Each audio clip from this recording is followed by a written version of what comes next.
Good evening, I'm Dennis Ward. Welcome to APTN National News. The Federation of Sovereign Indigenous Nations held its annual General Assembly at the Gallagher Centre in Yorkton, Saskatchewan this week. Indigenous veterans, advancing Indigenous issues and finances were discussed, but the controversial forensic audit was off limits. Here's APTN's Rachel May with an update. When chiefs arrived at the Assembly, the forensic audit by Indigenous Services Canada and KPMG, which found $34 million in ineligible, questionable, and unsupported spending, was not on the agenda. Sources at the Assembly tell APTN that Shoal Lake Chief Marcel Head moved to add the topic, but after a 30-minute discussion and vote, the motion was defeated. The source also said that just under 40 chiefs and proxies were at the meeting on day one, but a few more filtered in over the course of the day. Chief Bobby Cameron had several motions which were approved, including inviting King Charles to the 150th anniversary of Treaty 6 and to do a study on the impact First Nations have on the economy. First Vice Chief David Pratt also had a motion passed to allocate $1 million a year from the First Nations Trust Fund to support the First Nations Health Ombudsperson Office. The Assembly also honored veteran and former Chief James MacArthur of Pheasant Rump Nakota Nation, who served tours in Vietnam and Korea. Rachel May, APTN National News, Saskatoon. Moving to the Northwest Territories now, where the Office of the Auditor General recently released an audit focused on equitable housing in the territory. Video journalist Bruce De La Cruz has more. The audit found that Housing NWT, the governing body for housing in the Northwest Territories, had been unsuccessful in fixing the housing crisis currently facing the territory. Key findings in the audit included: Housing Northwest Territories did not know whether it provided equitable access to suitable public housing, did not effectively manage the condition of its public housing inventory, and did not take measures to ensure the funding under its home ownership program was being equitably allocated. Paul Annie Pierre is the Senior Assistant to Auditor General Karen Hogan. Pierre said they were dismayed at the audit's findings. We are disappointed at the lack of progress on some of these issues. While the auditor can raise the issues, the accountability lies with the corporation and with the Assembly, who can ask for action and monitor progress. NWT Housing Minister Lucy Kaptana held a press conference shortly after the audit was tabled to discuss next steps for Housing NWT. The report shows we need to do better to make housing and housing support fair and accessible for those who need it most. This is not just another report, this is a call to action. Some of the promises Housing NWT made in response to the audit include monitoring public housing allocation, monitoring unit conditions and maintenance, and outcome monitoring for home ownership programs. Kaptana commented on the importance for small communities in the Northwest Territories to have housing support during the ongoing housing crisis. Having housing at the community level, a strong housing organization, and infrastructure at the community level lends to everything across the board that GWT does, from health to education to infrastructure to social supports. Because, like I've told everybody, if you don't have a home, then how can you function? And this goes to every community. Bruce De La Cruz, APTN National News, Yellowknife.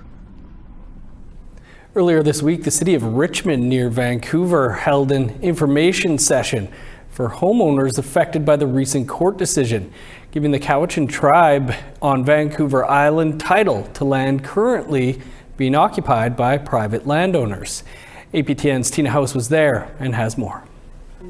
It was standing room only, as a few hundred people showed up at the information session held by Richmond City Council. However, that information session turned heated. Why did you guys not reach out to us? I'm asking you. You're the mayor. You're supposed to know everything that's going on in Richmond. I pay my taxes to you. Why did you not reach out to us? Do the lawyers want to address that one? Yes. No, cool it, guys. Tony Capuccinello-Arici is the lawyer for the City of Richmond. He stated that it was up to the plaintiff to have notified the homeowners, but the crowd strongly disagreed. In August, the BC Supreme Court ruled that the Cowichan tribes have Aboriginal title over a portion of the land on the Fraser River, shown here within the black highlighted area on the map. The case centered around Aboriginal title to approximately 1,846 acres of their traditional summer village, Tuluktunis, and surrounding lands on the south shore of Lulu Island, which is now part of the City of Richmond. Throughout the 5-year-long battle, the City of Richmond, the Musqueam Indian Band, Tawasin First Nation, and the province of BC argued in court, but lost.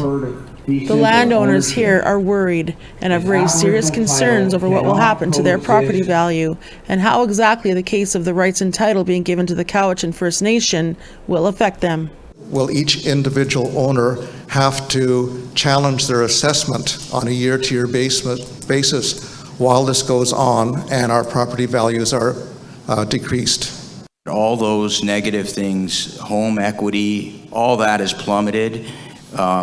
There's a cloud. If your property is within the area outlined in black, there certainly is a real concern.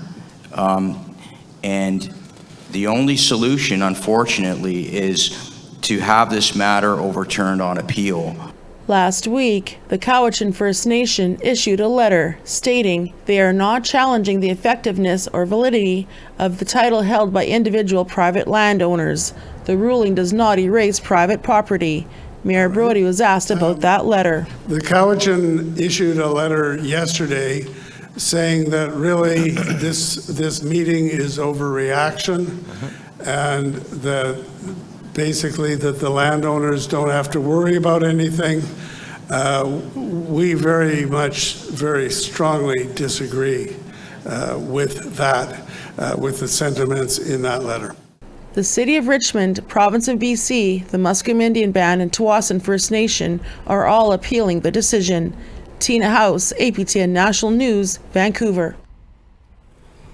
It's Thursday, and that means our Truth in Politics panel is here. Jennifer and Egon will join us after the break. Stick around.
Welcome back.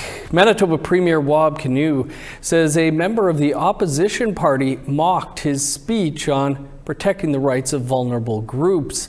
It made a crying sound and gesture as Kinew was about to speak about First Nations people, including his father, not being able to vote in Canada. However, the Conservative MLA in question, Jeff Wharton, disagreed with that assertion. That is one of the topics on this week's Truth in Politics panel. With us as always, Jennifer Leywitz, the CEO of Pusquaw Strategies, and Niigaan Sinclair, a columnist with the Winnipeg Free Press. Jennifer, Niigaan, great to see you as always. Niigaan, we'll start with you as you've already written what is believed to have happened in the Manitoba legislature.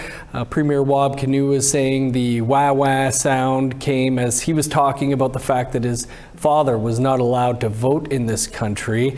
Conservative MLA Jeff Wharton says his noise was not aimed at Kinew's father, but rather at Kinew's comments that the Tories are entitled, while the NDP are hardworking. What's your take? No, it's absolutely in reaction to Wab Kinew talking about his father. Now, I deserve a gold star for having watched about 4 hours of Manitoba legislative debate to get to that particular clip. So I watched it numerous times. People can go to my newsletter and get the exact moment on the Manitoba Legislature website. It is unarguable that it has a lot to do with that. But it was also in the context of a very rancorous debate involving a bill in Manitoba, which is to basically ask the government to turn to a judge when they want to evoke the notwithstanding clause. And so the notwithstanding clause, of course, has been used several times now, well documented by the Canadian human rights organizations and so on, to target Indigenous peoples, target racialized peoples, LGBTQ2+ peoples, to limit rights. And I think this is a real interesting moment in which you're seeing a long history of Canada limiting rights on Indigenous peoples. And when we talk about that history, it's not taken very seriously by some members of our communities. And for one of the two ruling parties in Manitoba to make fun of the history of Indigenous peoples not having the vote, not take it seriously, and then use it in the context of debate, parliamentary debate, where we're supposed to be talking about what the future of our community looks like, and to bring that rancorous division, that long history of racism, and make light of it, it is not a good look for a party that wants to choose a different direction when it comes to treating Indigenous peoples, which the Conservatives have now apologized many times, in which doing for the election campaign, and also their long, most recent steps that they've taken to try to build a relationship with a voter base that has in many ways rejected them. Jennifer, your read on what happened in the Manitoba legislature? Well, I didn't see the video. I don't have as much patience to sit through that many hours of legislative proceedings in another province. I'm really not surprised. I try to give people the benefit of the doubt that, maybe everything isn't what it seems, but the Manitoba Conservative Party has, historically had some pretty major issues over the last several years. And every political body has had some type of problem since the beginning of time. But this is a party that, did campaign on searching the landfills, and they've been, quite problematic. And I truly think that Wab, being an Indigenous premier, is going to have to deal with an extra layer of not just hurdles and barriers that, everybody has to deal with when they get into politics, but as an Indigenous premier, it's really disappointing to hear that that would be something that would even be happening, because those are the types of things that when we see Indigenous people get involved in, Eurocentric political spaces, they're already breaking down barriers, but there's that historical connection of, maybe my parent was not legally allowed to vote in this country, or my grandma at some point in this country was not legally allowed to vote. So those were not just entering these spaces, we're bringing with us that historical context of what was not allowed to exist prior. And it's really disappointing to hear that he had to deal with that. And not only do I hope that there's an apology personally to him, but I also hope that there's an apology on the floor of that legislative building to not just the people that were impacted by that comment, but to all Canadians and all Indigenous people that consistently have to advocate to not face racism in our institutions. Well, I'll note that rather than watching the 3 or 4 hours, you can visit our website and we have about 10-15 minutes of the debate there. Nigan, also happening today in Ottawa, the Canadian Armed Forces are delivering a formal apology on behalf of the CAF to current and former members and their families who have experienced racial discrimination and racial harassment in connection to their military service. Your thoughts on the importance of this apology? In 1993, Indigenous veterans got together and had felt disenfranchised by Remembrance Day, arguably one of the most important days of this country, in which we all take a little time out of our day to recognize the contributions of veterans who fought against tyranny, against fascism, who fight in many ways for our freedoms, that we have the opportunity to be able to have a show like this where we can share opinions, we can disagree, and that we don't have to worry about getting harmed as a result. If Indigenous veterans, which have a long history and certainly a great deal of evidence, including my grandfather, of being disenfranchised, they were good enough to experience equality overseas, but when they came back to Canada, did not get the same veterans benefits. We're in a society that in many ways mistreated them because of the injuries that they have sustained during conflict. And for many of our veterans, they lived on the streets. Think of the story of Tommy Prince, or one of his best friends, my grandfather, who they took good care of each other on the streets, but they were both very poor and they were living in a society that really did not value them. This is an apology long time coming. It's also coming at the heels of what is going to be a national day in which provinces, including Manitoba, has now recognized November 8th as the National Day for Indigenous Veterans. This is a step in a process in which we begin to repair relationships with some of the people that have given the most to this country, which are Indigenous peoples who did not have to participate in world wars, but went anyways, the largest racialized groups, both in both world wars and in the Korean conflict. We have a long history of serving this country. The question is, does this country serve us as much as we have come up for that country, that were our relatives? Jen, earlier this year, the Federal Court of Canada approved a $150 million class action claim settlement for Canadian Armed Forces members who assert they've been subjected to racial discrimination or racial harassment. That's dating back to 1985. Is this apology related to that, or is there more to this? I think the apology has something to do with it. I think that we've been pretty, having a hard time grappling with the history there as a country. And you see it in the attitudes that we see from Canadians, even talking about Indigenous Veterans Day. This is an issue that people take so much offense to that it actually kind of makes me sick. Every Indigenous Veterans Day, I go to the ceremony every year. My great grandpa fought in the war.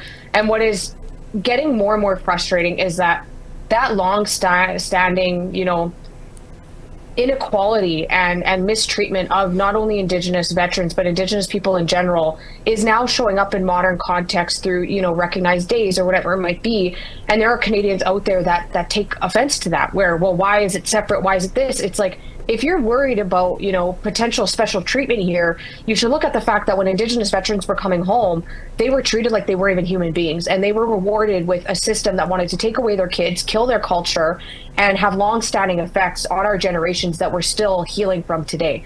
And it wasn't just veterans coming home that might not have got this or that. Some of them were coming home wounded, living with disabilities, CPTSD, PTSD, whatever it might be, that didn't get to access any of those same resources, despite having showed up and fought for the country. That, like Nigan said, they didn't have to do that. And conflicts around the world affect us here at home, and I see that as quite honorable. But I think it's time that we not only acknowledge that, but we pay for the restitution that we owe as a country back to Indigenous veterans and their families. We're going to leave it there and continue the conversation over on the Truth in Politics podcast. Thanks to you both. Thanks. Thursday also means a new episode of Nation to Nation is coming up after the news. We'll bring you a preview of that and this week's APTN Investigates after the break.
Welcome back. Time now for our photo of the day.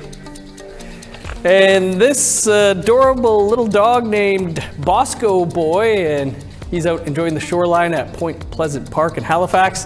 Thanks to Rochelle for sharing the moment. For your chance to be our next photo of the day, you can send your pictures to share@aptn.ca. Now let's take a look at tomorrow's weather forecast. Starting on the East Coast, showers and 15 in Charlottetown, cloudy and 16 for Halifax. 3 in Kuujjuaq and Nain with flurries expected. 7 in Montreal, cloudy and -2 in Val-d'Or. 6 in Sault Ste. Marie, 2 in North Bay. 7 for Thunder Bay, cloudy and 3 in Kapuskasing. 2 in God's Lake, 1 for Norway House in the Paw.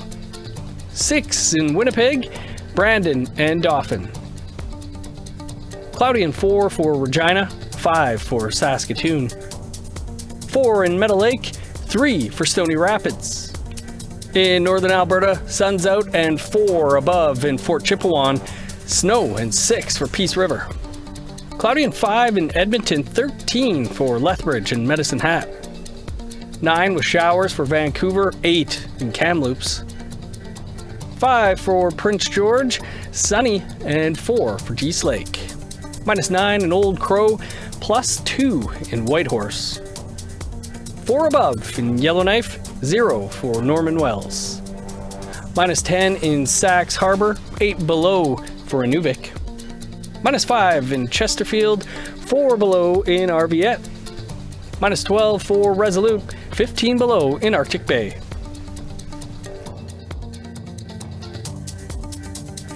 Over to our Ottawa studio now, where Nation to Nation host Karen Pugliese is standing by. Tell us what's coming up on tonight's episode.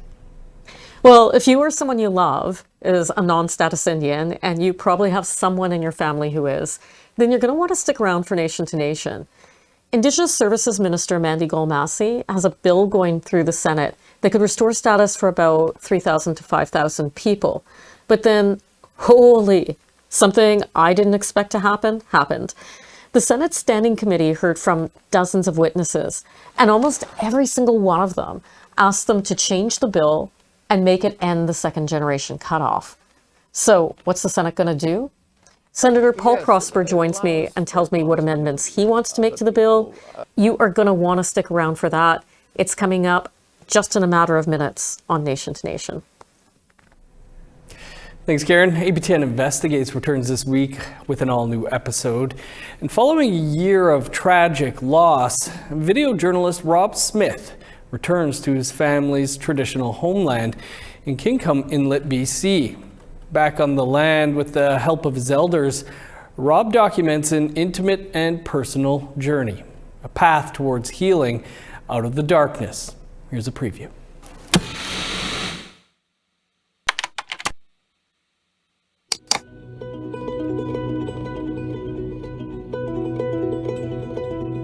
This valley is the homeland of the Jaudano people. The Kingcome River flows through it. It's our highway. We've been here for thousands of years. My name is Rob Smith. I'm a journalist. It's so important for me personally to be here this year. 2024 was a year to grieve. Our family lost 3 of our own. 2 sisters who I'd grown up with, and a younger brother I never got the chance to know. It really is the hardest thing to want to even understand when our children go before us. I was born here. I was one of the very few people born in Kingcome.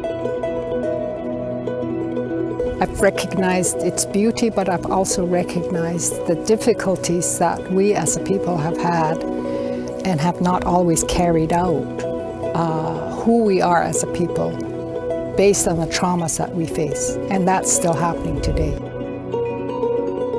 And you can catch APTN Investigates Out of the Darkness on Saturday at 6:30 p.m. Eastern Time. And Rob will join us here tomorrow night to talk about his documentary. We're all out of time for your APTN National News for this Thursday. Of course, for news anytime, you can visit our website, aptnnews.ca. I'm Dennis Ward, Marcy Miigwech. Thanks for being with us. Stick around. Karen is up next with Nation to Nation. We'll see you back here tomorrow.